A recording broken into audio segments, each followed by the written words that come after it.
চোখ খুলে দেখো না কে এসেছে, নতুন করে ইডি দিদির নাটক এসেছে।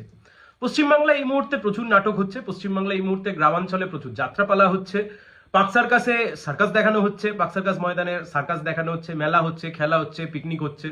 ঠিক এই সময়তে ইডি দিদির যে নতুন নাটক, সেই নাটকের জন্য বাংলার প্রত্যেক মানুষের উচিত যে ইডি এবং দিদি দুজনকেই, পশ্চিমবাংলার মুখ্যমন্ত্রী এবং ইডি দুজনকেই শুভনন্দন জানানো উচিত।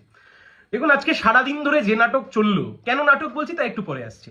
মূলত কয়লা পাচার দুর্নীতির টাকা, কয়লা দুর্নীতি, পশ্চিমবাংলার যে কয়লা দুর্নীতি হয়েছে সেই কয়লা দুর্নীতির যে লিঙ্ক, সেই লিঙ্ক ধরে আস্তে আস্তে আস্তে আস্তে ইডি এসে পৌঁছেছে আইপ্যাকের কর্ণধার প্রতীক জৈনের বাড়িতে।